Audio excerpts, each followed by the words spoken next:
Hi there guys, we're looking at the second last chapter of the picture of Dorian Gray, and it's been a couple of weeks now since James Vane was accidentally murdered on the shooting range, and the purpose of chapter 18 was to focus on Dorian's immense paranoia and fear, whereas the purpose of chapter 19 is to focus on Dorian's desperate attempt to change his life around and become a better person. And of course Lord Henry rejects that notion. And the conversation that occurs between the two of them, which covers the whole chapter, takes place in Lord Henry's house. And it starts off with Lord Henry telling Dorian that he's quite perfect and that he must pray that he doesn't change. And Dorian Gray shakes his head and says, "No, Harry, I have done too many dreadful things in my life. 100% correct. I'm not going to do any more. I began my good actions yesterday, in fact." Now we're going to learn on the next page what that was. But at first hearing this, Lord Henry thinks, well, if you're talking about the fact that you stayed in the country in a little inn by yourself, I don't think much of that. That means nothing, because it's anybody can be good in the country because there are no temptations there. And if there are no temptations, there's no way of being corrupt. And because people who live in the country are not cultured, according to the upper class Victorian society, they have no chance of being civilized, because that's the only way to be civilized, is to be cultured or to be corrupt. But Dorian Gray hasn't really gotten to what he's talking about yet. But he says to Lord Henry, "I have a new ideal I'm going to alter, I'm going to change." His new ideal. So his ideal up to this point was hedonism, to appreciate pleasure and to have as much pleasure as possible in life. But his new kind of ideal is to change for the better. And he tells us, and he tells Lord Henry, that what he's done is that he spared somebody. In fact, her name is Hetty. Because you see, he realizes how many people's lives he's ruined. And so to spare somebody means that he's not corrupted them. He's allowed them to be free of his terrible ways and influences. He tells us that this Hetty girl, who was a young peasant girl, she was quite poor, he really believes that he loved her. Well, at least he's quite sure that he loved her. And the question is, did he actually love her? Because a few chapters ago he said that he hasn't loved for a week now, and I think that was at Lady Narborough's function. So we don't really know whether he knows what true love is. He also thought that he loved Sybil Vane and even got engaged to her, but had no problem breaking off their engagement and their whole relationship and moving on from her. So we really question, can he love anybody other than himself? But anyway, the plan was that they were going to run away together that morning, and he suddenly decided that he was determined to leave her as flower-like as he had found her. Right. So he thinks that if I leave her now, that she can be free of me and not be corrupted. Now it sounds very noble and honorable. Unfortunately, although he believes that he's doing good, and it sounds like it could be a good thing to do, it's actually again narcissistic and selfish, because the only reason why he's doing it is to prove to himself that he's a good person, to show himself that he's changing. He uses her in a sense to do good. Here it says, "Of course she cried and all that." The words "and all that" signify a complete lack of sincerity or care, if you ask me. It's like, it doesn't matter how she reacted as long as I'm in the right, as long as I did the right thing. And he says that there is no disgrace upon her. She can live like Perdita in her garden of mint and marigold. Now Perdita, cut a long story short, is a character from a Shakespearean play called The Winter's Tale, and she has a nice happy ending. Alright, just keep that in mind. But now Lord Henry disagrees with Dorian. He says, actually, you have actually done more damage than good, because do you think that this girl will ever be really content now with anyone of her own rank? You see, he believes that because she's experienced Dorian Gray, this good-looking, wealthy, upper-class man, and he dumped her essentially, chances of her ever being with a man like that again from the upper class is practically zero. So she will despise her husband, whoever that may be in future, because she will always think of Dorian Gray, and that the fact that she doesn't have Dorian Gray, and that she will always imagine what life would have been like with him. Lord Henry goes on to say, besides, how do you know that Hetty isn't floating at the present moment in some starlit mill pond with lovely water lilies around her like Ophelia? As if she perhaps killed herself from grief. Now, Ophelia is a character from Hamlet, also a Shakespearean play. And Ophelia is on a branch surrounded by flowers, and the branch breaks and she falls into this pond. And because she's so depressed, she doesn't have the energy or the will to save herself, and she drowns with all these flowers around her. All right. So we've got a reference to two Shakespearean characters. Now, interestingly enough, Sybil Vane played both these characters. Dorian also says that Hetty reminded him of Sybil Vane. He also says that he wishes that she can live now like Perdita. She can live like a character from Shakespeare. And the whole reason why he fell in love with Sybil Vane was because he fell in love with the characters that she played. But Dorian doesn't want to hear this. He says, I can't bear this, Harry. You mock at everything, and then suggest the most serious tragedies. I'm sorry I told you now. I don't care what you say to me. I know I was right in acting as I did, poor Hetty. So earlier on, and I've written it there, earlier on, and I'm not sure if it was at Gladys's place or whether it was at the conservatory there, or whether it was at Lady Narborough's function, but one of the two, Lord Dorian said about Lord Henry that Lord Henry can never be wrong. Lord Henry is always right. Now he's saying that Lord Henry is not right. He believes so strongly in his ability to change that he disagrees with what Lord Henry says. He says to Lord Henry, don't try to persuade me that the first good action I've done for years, the first little bit of self-sacrifice. Okay, so the first good action I've done for years recognizes that he's been living a sinful life. And the first little bit of self-sacrifice I've ever known also realizes that he's been living incredibly selfishly. It's really a sort of sin. I want to be better. I'm going to be better. Then he changes the subject because he's like, I've had enough of that. He says, tell me something about yourself, he says to Lord Henry. And Lord Henry says, well, there's quite a lot of gossip going around in town, London at the moment.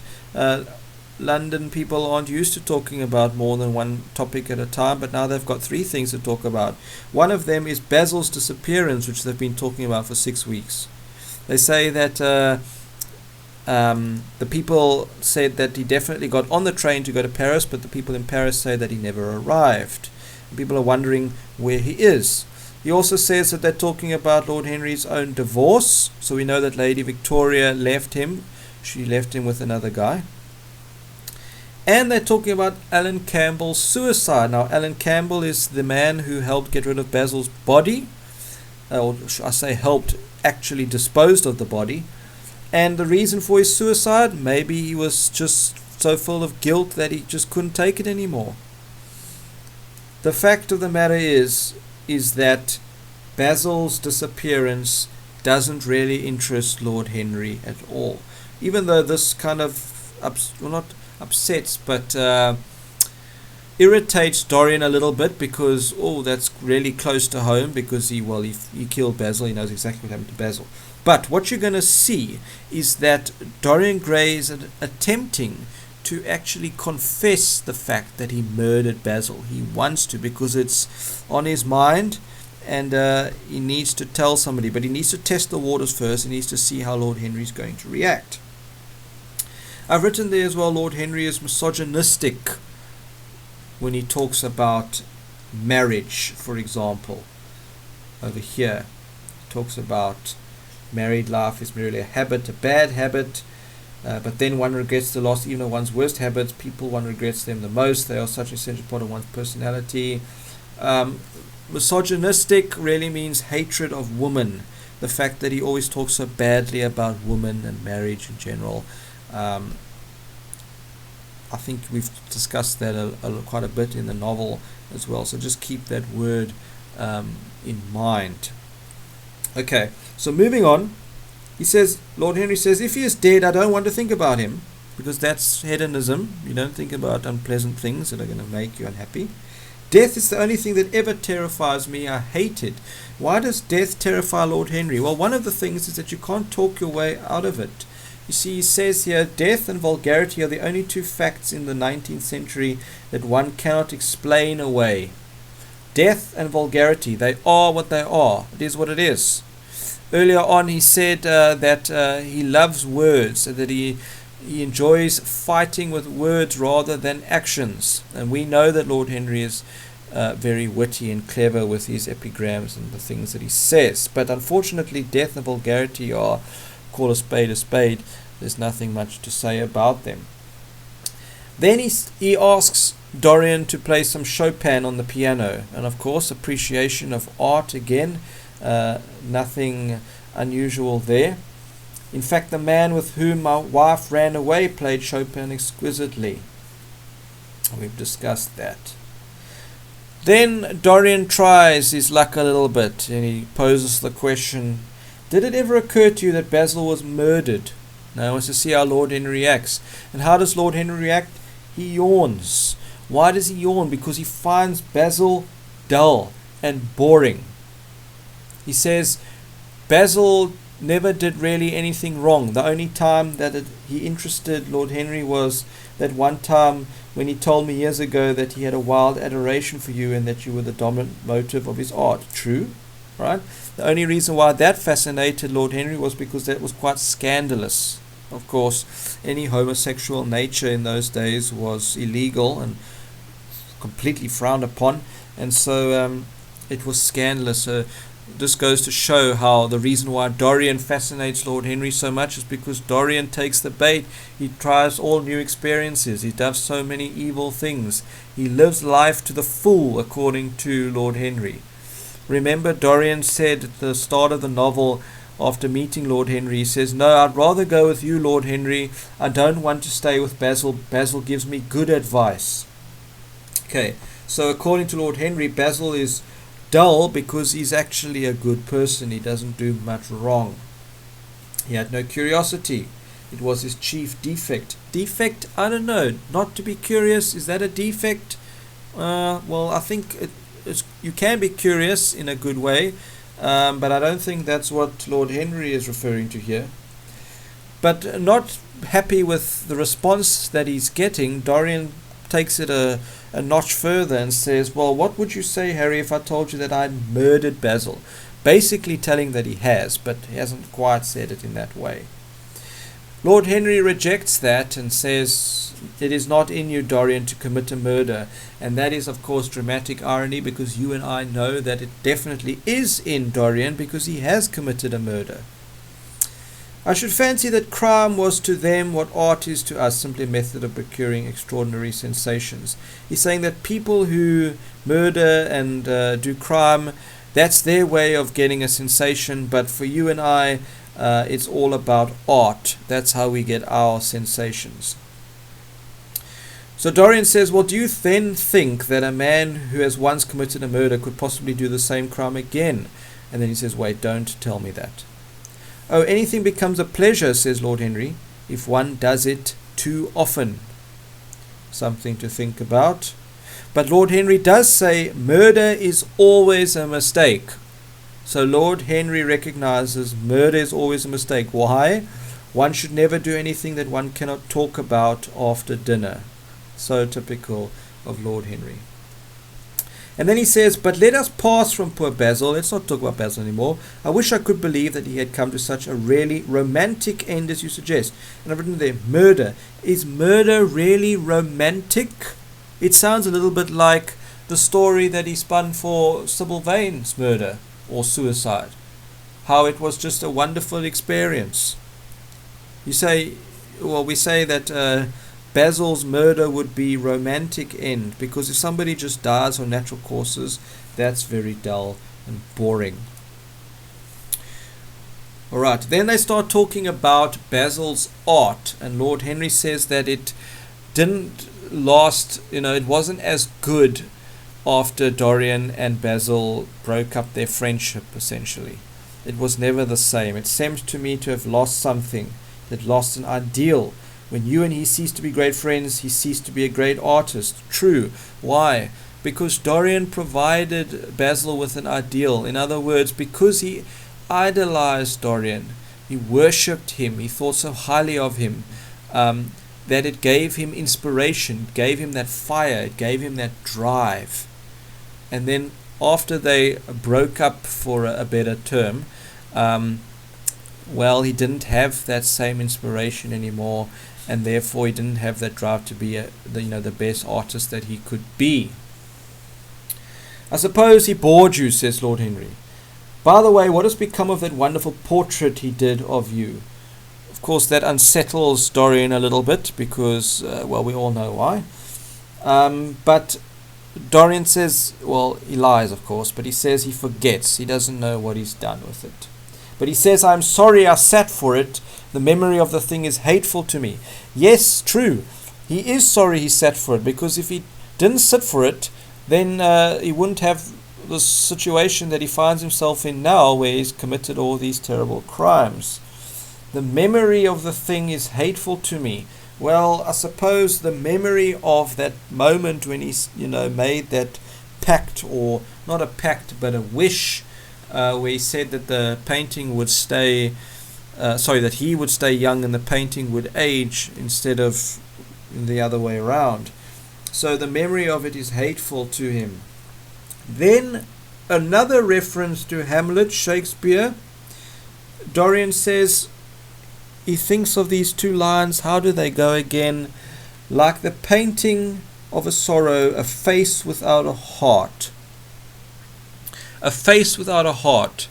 Well, the painting is a face without a heart, but Dorian certainly is a face without a heart. In fact, he's a face that appears, appearance versus reality. It's a face that looks so innocent and looks like he couldn't do any murders or do anything wrong, and who looks like he's just absolutely winning in life, but in fact doesn't have a heart at all because he's done all these dreadful things.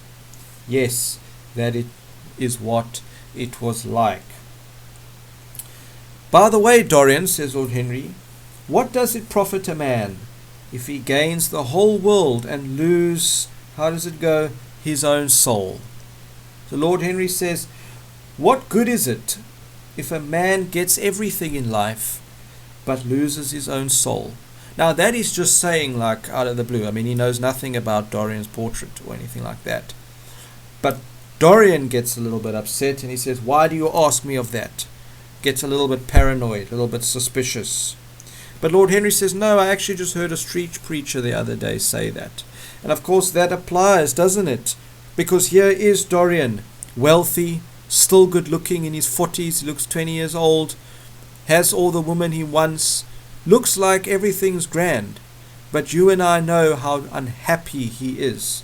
So no, it means nothing to have the whole world if you lose your soul and your reputation, and that the fact that you can't even live with yourself anymore, which we all heard about in the previous 2 chapters.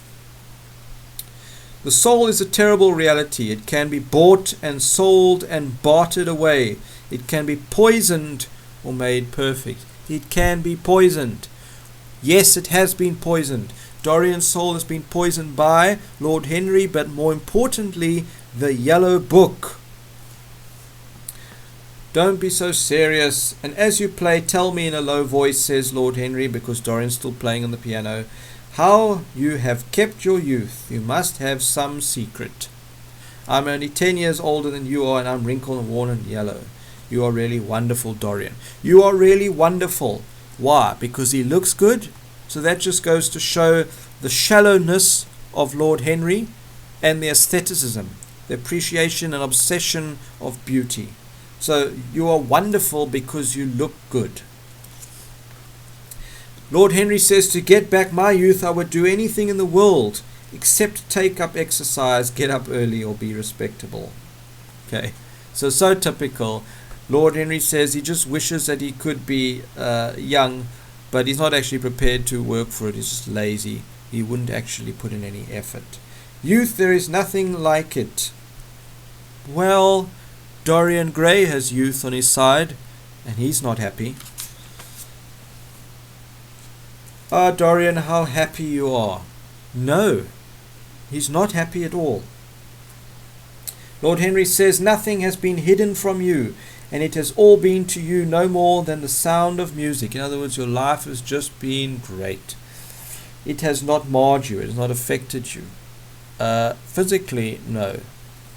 But soul-wise, emotionally, psychologically, yes. You are still the same. I am not the same, Harry. No, he's not the same. Of course he's not the same. This just goes to show how Lord Henry takes everything at face value. You are the same. No, you've got no idea. This is almost like Dorian's plea to try and express to somebody else, please help me. I wish I could tell you what's really happened in my life. I'm so unhappy, without actually saying it. Lord Henry says, at present you are a perfect type. Don't make yourself incomplete. You are quite flawless. Wrong. You need not shake your head. Well, we know that Dorian's shaking his head because he disagrees. You know you are. Besides, Dorian, don't deceive yourself. Life is not governed by will or intention. Okay. Little part on the bottom of 250. Perhaps just read that again. Then Lord Henry says, I wish I could change places with you. Little does he know. He certainly would not want to change places with Dorian if he knew. I'm so glad that you have never done anything, never carved a statue or painted a picture or produced anything outside of yourself. Life has been your art. You have set yourself to music. Your days are your sonnets. Yes, life has been exquisite, says Dorian, but I am not going to have the same life, Harry. I'm not going to continue living the way I've been living. And you must not say these extravagant things to me. You don't know everything about me. True. I think that if you did, even you would turn from me. You laugh. Don't laugh. You laugh because Lord Henry doesn't think that Dorian's done any, he doesn't know anything about the painting, and he doesn't believe that Lord Henry, that Dorian would ever not interest him. In fact, he's once said that, Dorian, you will always tell me everything. Well, that's a lie. Apparently not. Dorian hasn't told him everything. He's also said before that, Dorian, you and I will always be friends. I don't know. I think maybe friends, but the relationship's not the same. Right. Then Lord Henry says, let's go to the club. There's a person there who wants to meet you. His name is Lord Poole. And Dorian says, no, it's 11 o'clock already. I'm too tired. I don't want to go. He's quite delightful, says Lord Henry, and rather reminds me of you. I hope not, says Dorian. In other words, Dorian's saying, I don't want anybody to be like me. I would feel sorry for them. He's also a little bit concerned that Lord Henry is going to influence him like he influenced Dorian. It is because I'm going to be good, he answered, smiling. I am a little changed already. You cannot change to me, Dorian. You and I will always be friends. There you go. Bottom of page 251. And then the last page. Yet you poisoned me with a book once. Yes, true. The yellow book. The one that he had bound in all different colours. I should not forgive that. Harry, promise me that you will never lend that book to anyone. It does harm. Interesting. Because if you remember in the preface, apparently there's no such thing as an immoral book. Alright? There's no such thing as an immoral book. Books are well written or badly written, that is all. Yet over here it says that you poisoned me with a book. It also says here, quite interestingly, all art is at once surface and symbol. Those who go beneath the surface do so at their peril. Dorian has certainly gone beneath the surface of art, experienced pleasure far too much, and it is certainly his peril. As for being poisoned by a book, there is no such thing as that, says Lord Henry. Art has no influence upon action. Just because you see something or experience something doesn't mean you're going to actually do it or act on it. It goes back to that whole notion of just because you see violence on television doesn't actually make you be violent. That kind of thing. Just think along those lines. Then Lord Henry says, well, we need to see each other tomorrow. Shall we have lunch with our little Duchess? She says she never sees you now. Perhaps you're tired of Gladys. I thought you would be. Her clever tongue gets on one's nerves. Remember we spoke about how Gladys was able to give as good as she got back. She was very witty as well, just like Lord Henry. And Lord Henry is saying her clever tongue, doesn't it get on one's nerves? Well, does Lord Henry not think that his clever tongue maybe gets on other people's nerves as well? A little bit of humor there and irony. And Harry says, well, you must come by at 11. And Dorian says, fine, and he says, I shall be here at 11. Good night. As he reached the door, he hesitated for a moment, this is Dorian, as if he had something more to say, but what is it? Then he sighed and went out. Something more to say. Is it that he wants to say, God damn it, I killed Basil? Or is it that, listen, I've got this painting that reflects my soul? So we could argue that it's that thing on his that he wants to get off his chest. Or we could say that it's just an indication of how lonely he is. He doesn't actually want to leave because he knows he's going to go and be on his own, by himself, with his thoughts. It's not going to be pleasant. And so he's trying to think of something else to say to keep the conversation going, but he can't think of anything and leaves. So either one of those, it depends how you interpret it, and it's open for interpretation. And I've written here at the bottom of the page, Dorian criticizes the yellow book that he claims did him real harm, which it did. This accusation is, of course, alien to Wilde's philosophy of aestheticism, which holds that art cannot be either moral or immoral. And Lord Henry agrees with that notion as well. So remember I said to you always just keep in mind this preface at the start. Just check it out, reread it again. Remember I said when you first start the novel it won't really mean anything to you. But now that you are at this far in the novel, perhaps it'll be just a good idea to go and read through that again and see if there's anything that you can pick up or any dots that you can join essentially.